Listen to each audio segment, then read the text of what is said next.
Right. So yeah, projects ahead. I've already completed, along with a co-writer, my life story, and just it's out to publishers now, seeing if anybody's interested.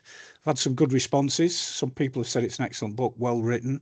They love the way it's constructed, but I, I don't really have a platform for getting a bigger audience in that sense, because most of the work I do is with schools and in an academic and business setting. So while I might be known in Europe to the Tourette's associations and different companies, uh, I'm not publicly known. So that's a little hurdle that we've come across now. But on the themes of, I did write a book, and it's my 5 year journey on LinkedIn. And I just thought, this is quite a unique thing. I don't think anybody's probably done a journey on LinkedIn before. And I've called it From Trauma to Triumph. And it's only a very short book. You probably could read it in a day, but it's one of those books that you read and they'll make you feel better about yourself, because I try and put in a different perspective of how we look at things, rather than looking at things as a major problem. Let's look at it another way, that, how can I benefit from this? What can I change it from this situation to help other people? And I found that being a neurodivergent person, helping other people is like balm to my soul. It makes me feel a lot better, the fact that I've been able to help somebody. And I think with the books, they're not major big bestsellers. It's not like the Titanic or anything like. Well, that weren't a book, where it was an actual ship that sank. But one of these great novels. They're only small books, but you don't. It doesn't have to be a big gesture. It's introducing something to somebody. So the next project I've got in place is the ADHD one. It's written. It's just waiting to be published. I'm really happy with it, and it looks good. So I wanted to do a series, but and they're all covering neurodivergent conditions. Uh, and what I'm trying to do is collaborate with people, colleagues that I know who live with these conditions now.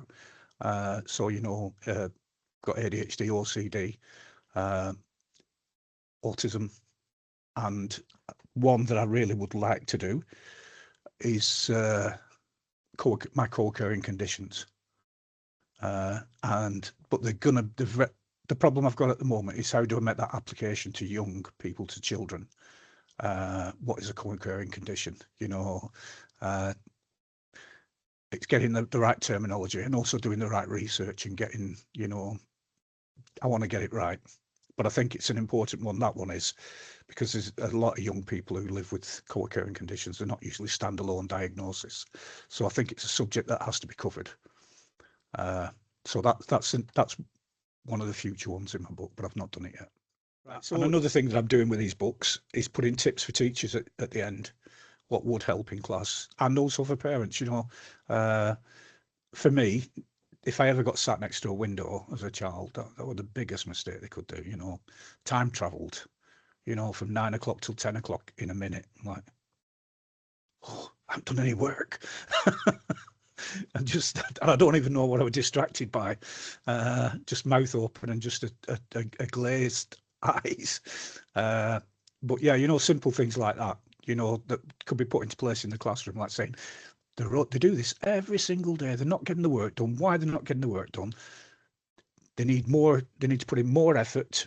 And well, really, just let's move them away from a window or a cluttered wall with loads of paintings all over it, and let's see if that makes a difference. So putting simple strategies in place. Yeah. And one of my passions is public speaking. It's something that Nancy identified to me while we're making Employable Me, that, this is one of my strengths.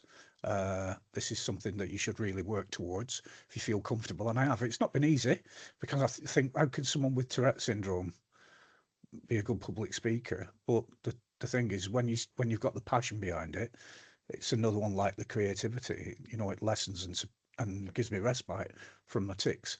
So yeah, I'm available to do public speaking. I enjoy doing it.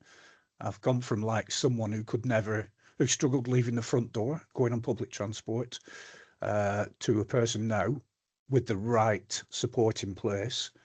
I'm traveling internationally, and last year, one of the highest accolades I've got was I got awarded an ambassador, Tourette's ambassador, and it was like a global award from the European Tourette's Association. So I'm really chuffed with that.